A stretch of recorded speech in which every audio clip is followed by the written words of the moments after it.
신명기 6장 1절에서 9절 말씀입니다. 제가 가진 성경으로 구약성경 271페이지입니다. 구약성경 271페이지 신명기 6장 1절에서 9절 말씀 제가 봉독해 드리겠습니다. 이는 곧 너희 하나님 여호와께서 너희에게 가르치라고 명하신 명령과 규례와 법도라. 너희가 건너가서 차지할 땅에서 행할 것이니 곧 너와 내 아들과 내 손자들이 평생에 내 하나님 여호와를 경외하며 내가 너희에게 명한 그 모든 규례와 명령을 지키게 하기 위한 것이며 또 내 날을 장구하게 하기 위한 것이라. 이스라엘아, 듣고 삼가 그것을 행하라.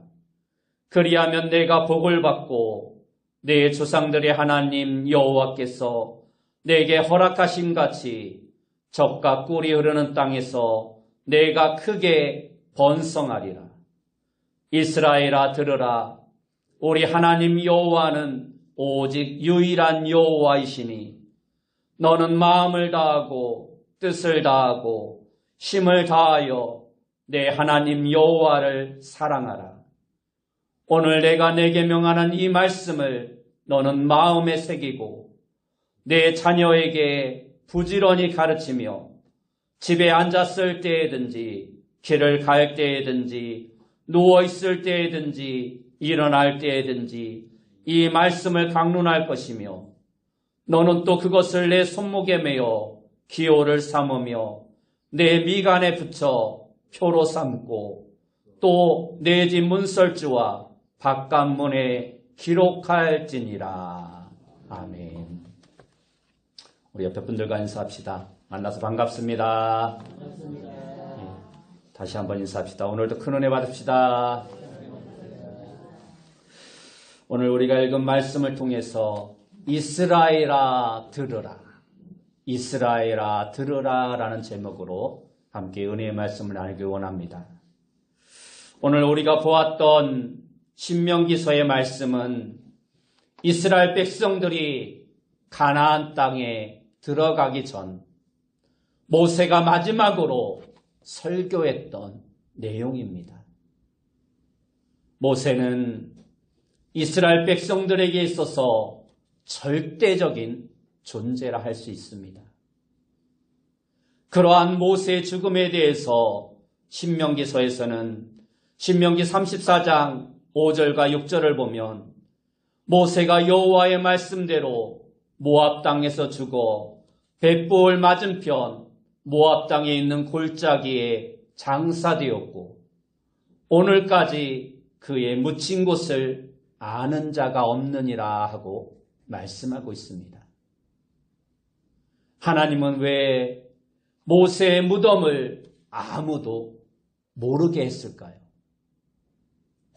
성경학자들은 이것을 해석하기를 만약 이스라엘 백성들이 모세의 무덤을 알았더라면 그 무덤이 신성시 되어지고 모세를 신호로까지 섬기는 우상 숭배가 이루어질 것을 염려했기 때문에 그것을 막기 위해 모세의 무덤을 아무도 알지 못하도록 했다라고 이야기하고 있습니다.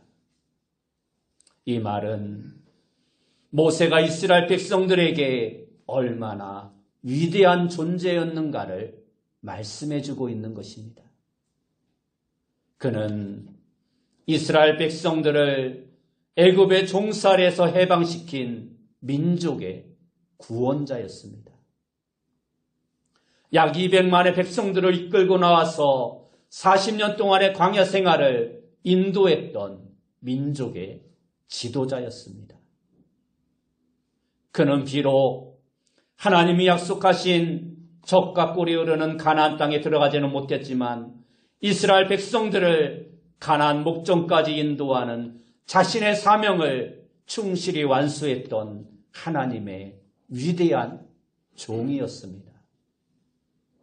그뿐만 아니라 모세는 신앙적으로 볼 때도 하나님과 대면하여 아셨던 자라 성경은 말씀하고 있습니다. 그리고 하나님을 진심으로 사랑했을 뿐만 아니라 또한 민족을 깊이 사랑했던 사람이었습니다. 백성들이 범죄하여 하나님의 진노를 일으켰을 때 모세는 자신의 목숨을 담보로 백성들을 용서해 주시기를 간구하며 기도했던 인물이었습니다. 그렇게 사랑했던 이스라엘 백성들이 이제 가나안 땅에 들어갈 준비를 거의 마쳤습니다. 그러나 자기 본인은 그 가나안 땅에 들어갈 수가 없었습니다. 그렇게 사랑했던 백성들과 이제 헤어져야 할 시간이 다가오고 있는 것입니다. 그때 모세가 할 일은 단 하나, 백성들에게 마지막으로 하나님의 뜻을 권면하는 것이었습니다. 그러한 권면을 하는 모세의 마음이 얼마나 간절했겠습니까? 얼마나 진심으로 그들에게 이야기를 했겠습니까? 또한 얼마나 마음과 정성을 다하여 그들에게 말을 했겠습니까? 그 간절한 마음과 진심을 담아 전했던 모세의 마지막 권면의 말씀이 오늘 우리가 읽었던 말씀입니다. 오늘 본문은 쉐마라고 해서 이스라엘 백성들이 가장 소중하게 여기는 말씀입니다. 쉐마라는 말은 오늘 본문에 나오는 이스라엘아 들으라라는 말씀에서 바로 들으라라는 이 말이 쉐마라는 단어입니다. 마태복음 22장에 보면 한 번은 바리새인들이 모여서 예수님을 시험하기 위하여 율법 중에서 어느 계명이 제일 큽니까 하고 질문을 합니다. 그러자 예수님은 지체 없이 내 마음을 다하고 목숨을 다하고 뜻을 다하여 주 너의 하나님을 사랑하라. 이것이 크고 첫째 되는 계명이니라 하고 말씀해 주십니다. 예수님은 바로 오늘 본문에서 모세가 했던 말씀을 인용하여 이것이 크고 첫째 되는 계명이라 말씀해 주셨던 것입니다. 예수님도 인정하셨던 말씀이 바로 오늘 본문의 쉐마의 말씀이었던 것입니다. 이 말씀은 애굽에서 구원받은 백성들이 그 은혜와 사랑을 생각할 때 반드시 지켜야 할 말씀이었고, 광야 40년의 생활 속에서 보호하심과 인도하심을 받은 백성들이 감사함으로 지켜야 할 말씀이었으며, 가나안 땅에서 오랫동안 행복하게 살기 위한 축복의 말씀이기도 했으며, 모든 율법 중에 크고 첫째 되는 계명이기도 하였던 것입니다. 오늘도 주님께서는 우리에게 모세 이상의 간절함과 진심을 담아 우리에게 말씀하시고 있습니다. 내 마음을 다하고 목숨을 다하고 뜻을 다하여 주 너의 하나님을 사랑하라 하셨으니 이것이 크고 첫째 되는 계명이니라. 그러면 오늘 말씀에서 이스라엘아 들으라 했을 때 오늘 우리가 듣고 행하여야 할 말씀은 무엇일까요? 먼저 우리가 듣고 행해야 할 것은 하나님은 유일한 하나님이시라는 것입니다. 오늘 본문 4절 말씀에 보면 우리 하나님 여호와는 오직 유일한 여호와이시니 하고 말씀하고 있습니다.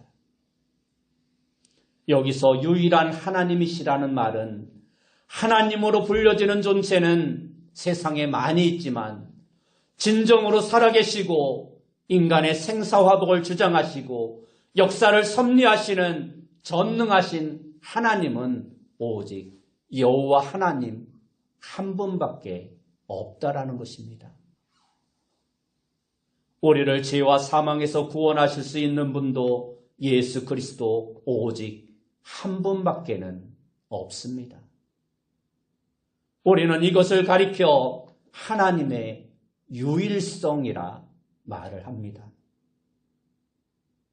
구약 사무엘상 5장에 보면 블레셋 사람들이 이스라엘과의 전쟁에서 승리한 후에 하나님에게를 자기들의 신이 있는 다곤상 곁에다 가져다 줍니다.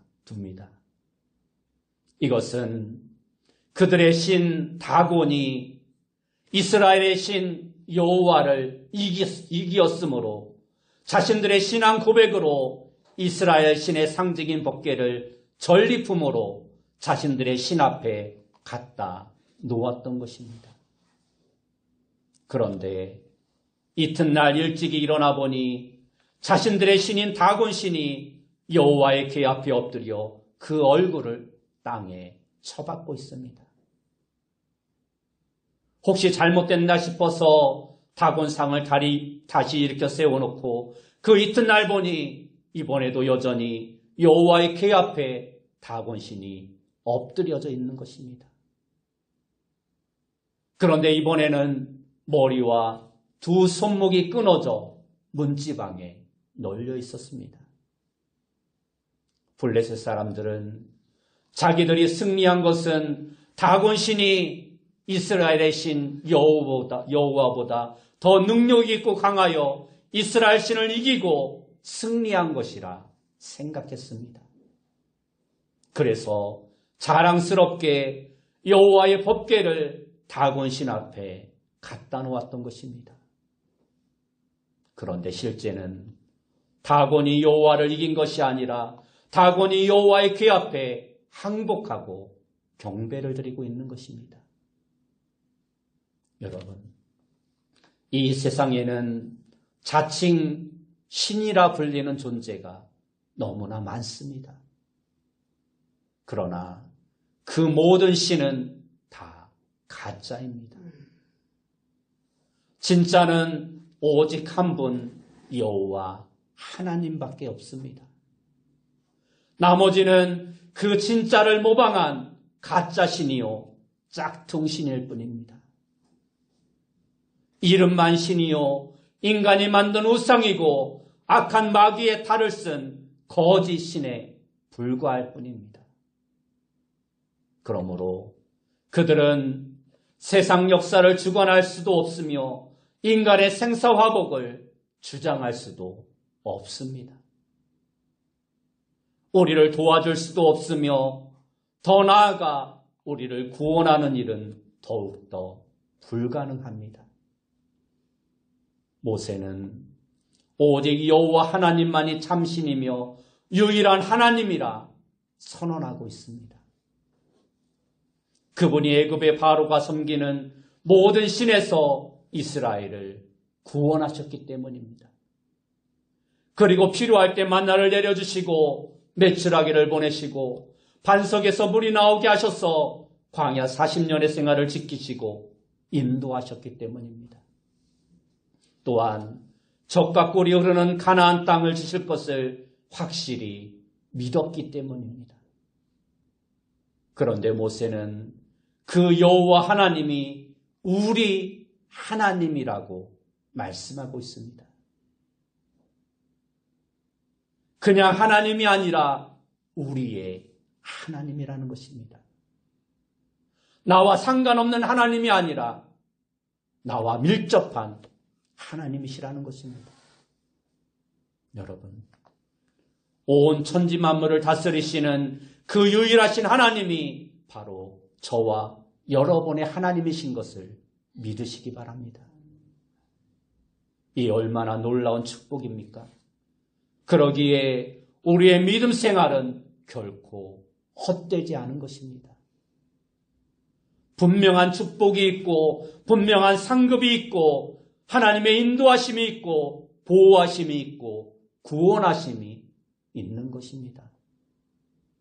그 이유는 하나님은 지금도 살아계시고 인간의 생사와 복을 주관하시는 유일한 하나님이시기 때문입니다.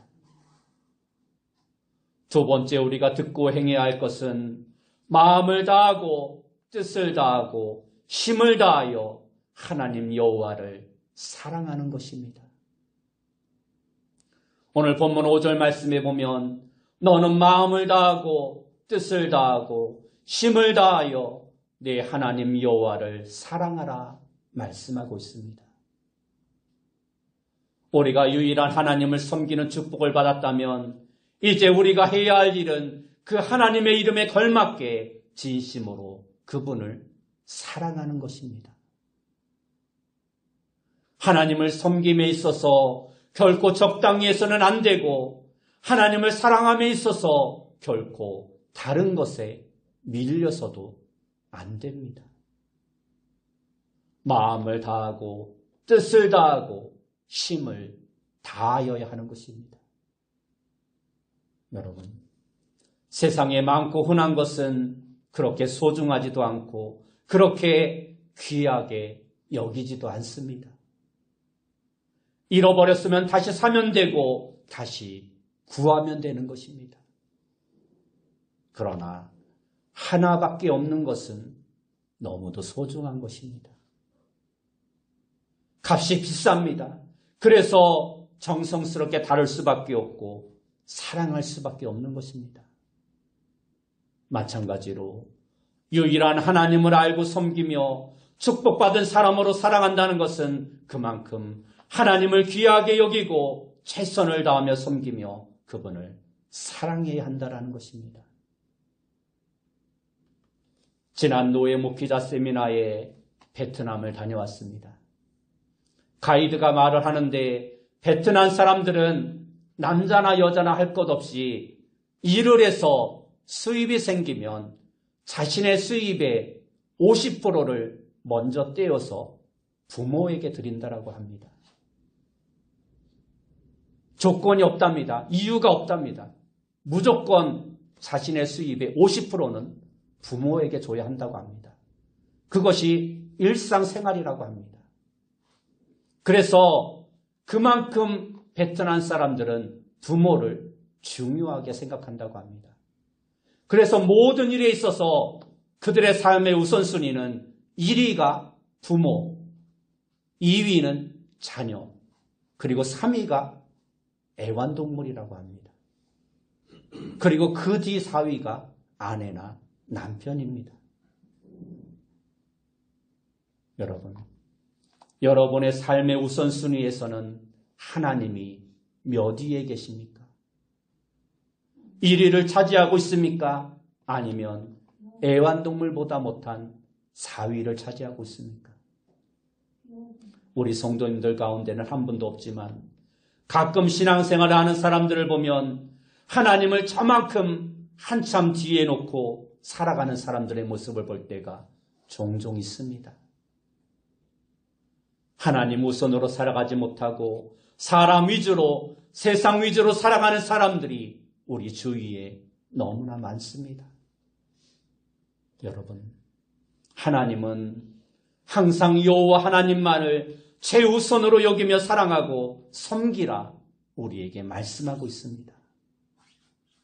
그러므로 우리는 다른 일에 밀려서 하나님을 예배하는 일을 소홀히 해서는 안 되는 것입니다. 다른 일에 밀려서 하나님이 맡겨주신 사명을 소홀히 해서도 안 되는 것입니다. 세상 것을 사랑하는 일에 밀려 하나님을 사랑하는 일을 뒤로 밀어서는 안 되는 것입니다. 하나님은 언제나 우리를 최고로 사랑하십니다. 하나님의 관심사는 언제나 우리에게 있습니다. 그래서 독생자 예수님을 보내주시고 십자가에 못 박혀 죽기까지 우리를 사랑하셨던 것입니다.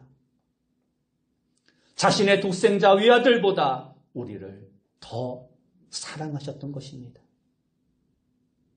하나님은 그러한 사랑으로 지금도 변함없이 우리를 최고의 우선순위로 사랑하고 계십니다. 그러한 하나님을 오늘 우리도 마음을 다하고 뜻을 다하고 힘을 다하여 사랑하는 자가 되어야 합니다.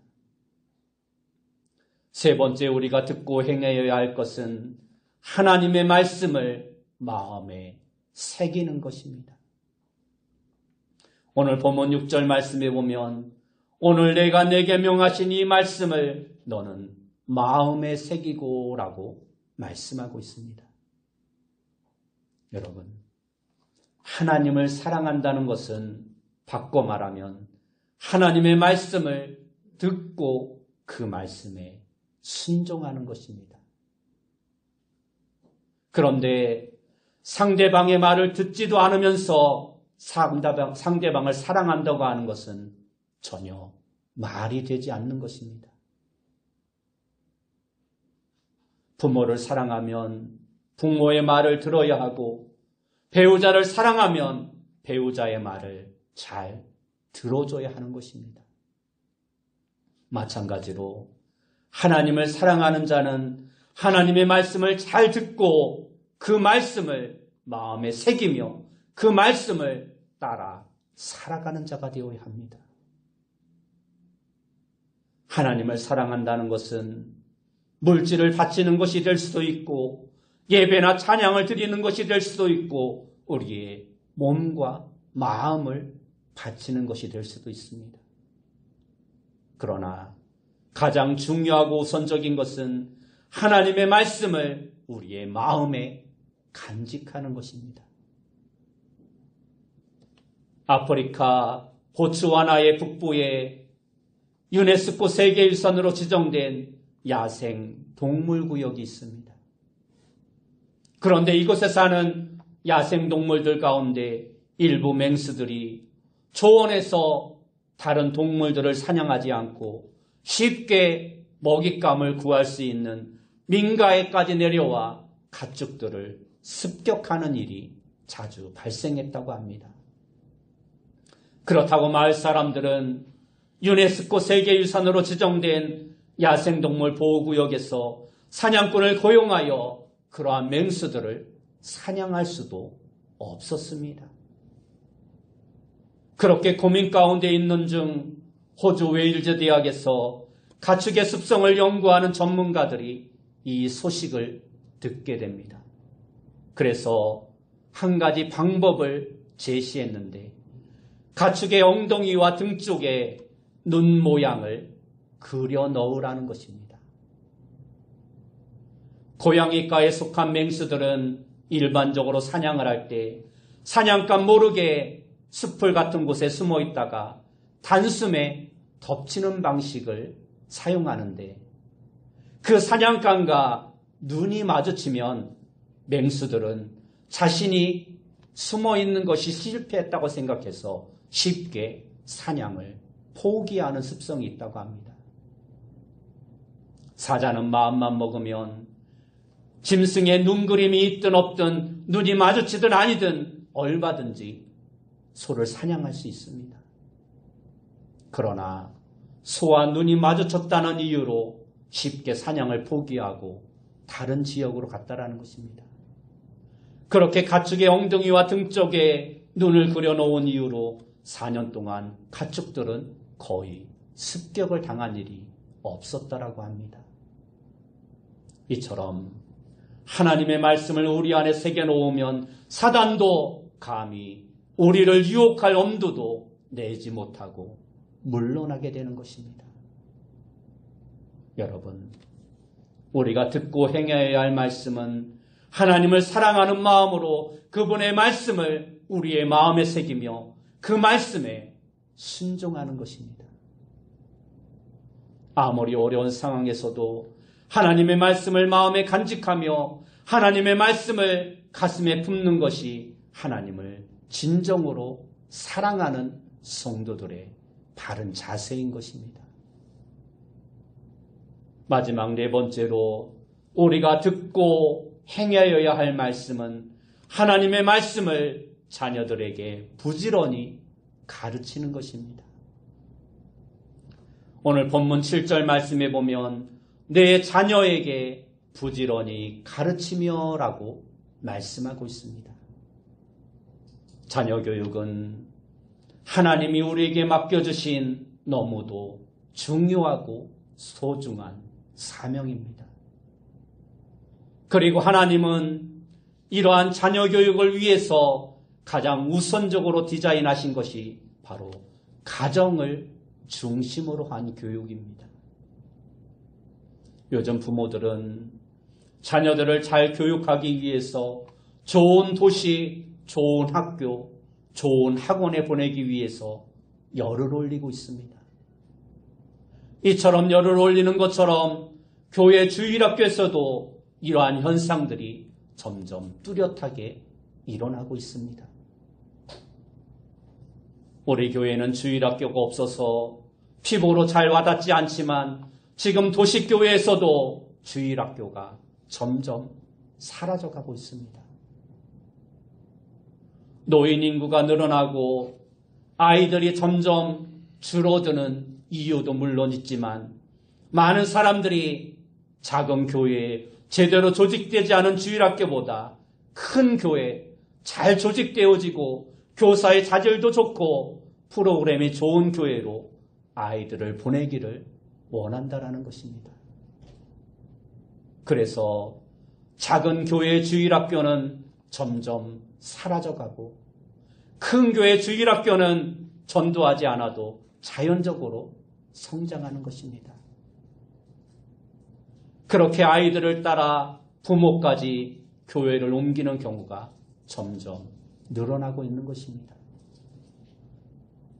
그러한 부모들의 마음을 이해 못하는 것은 아닙니다.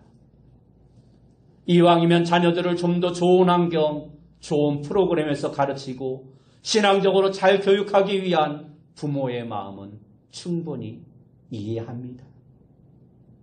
그러나 분명한 것은 하나님이 본래 계획하셨던 자녀 교육은 학교나 교회의 주일학교를 중심으로 디자인 것이 아니라 가정이라는 환경 속에서 이루어지도록 계획하셨다라는 것입니다.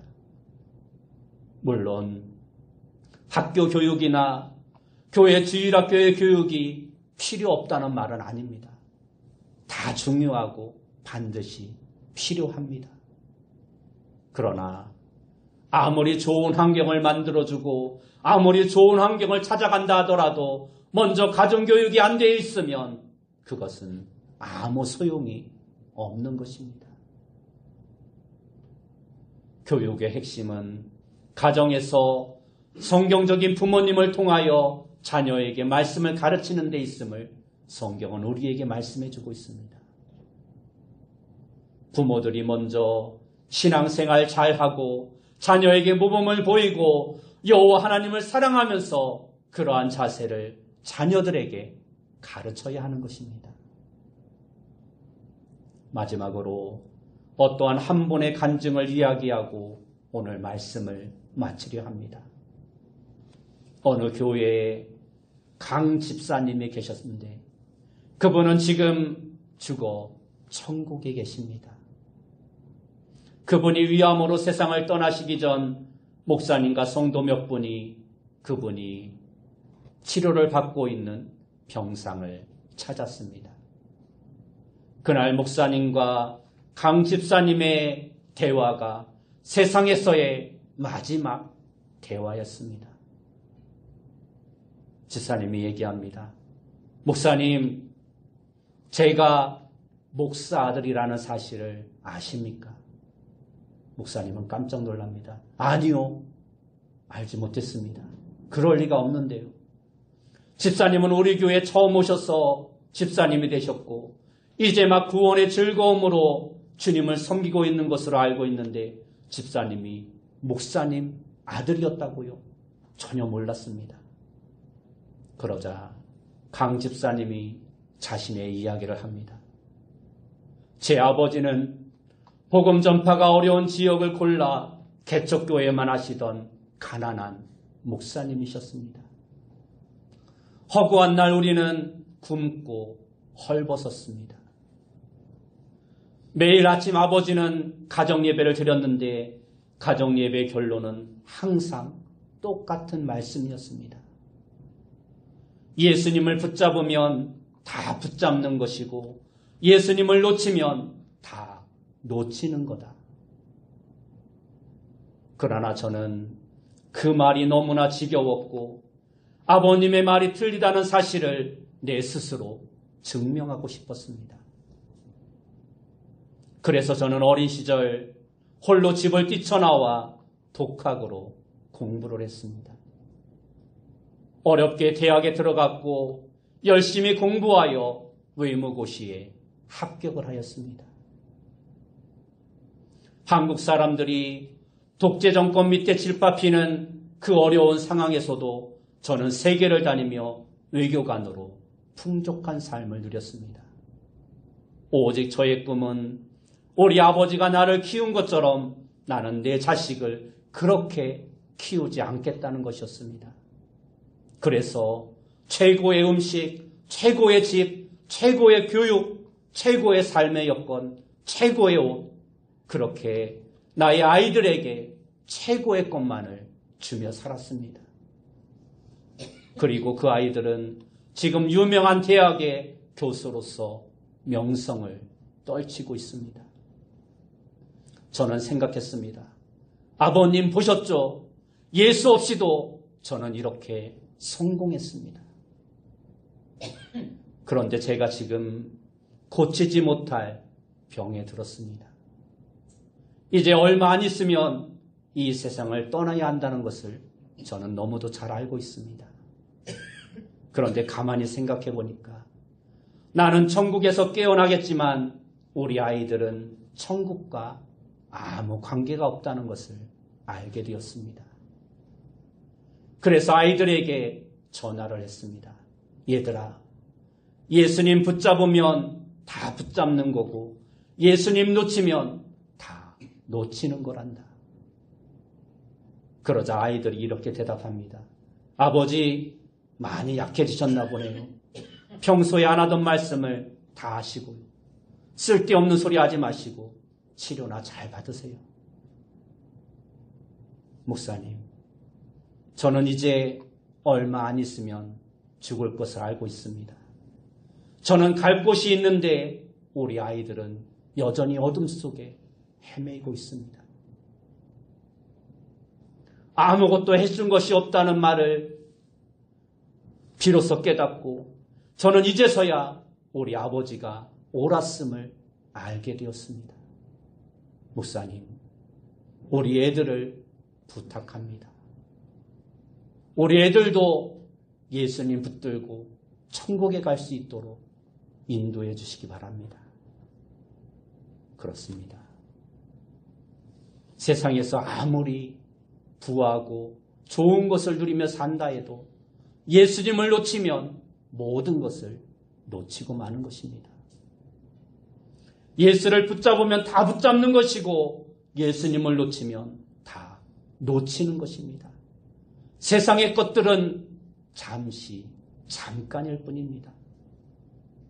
오늘 어린이 주일을 맞이하여 여러분 모두가 다시 한번 자녀 교육의 중요성을 깨닫고 오늘 말씀처럼 자녀들에게 듣고 행하여야 할 말씀을 잘 가르치는 믿음의 성도들이 다 되시길 예수님의 이름으로 축원합니다.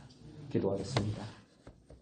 사랑하는 주님, 우리 모두가 하나님의 말씀을 잘 듣고 행하며 날마다 믿음 안에서 성령 안에서 참된 삶을 살아가며 우리의 자녀들에게도 아름다운 믿음의 유산을 남길 수 있는 귀한 성도님들 다 되어줄 수 있도록 인도하여 주옵소서. 예수님의 이름으로 기도드리옵나이다. 아멘.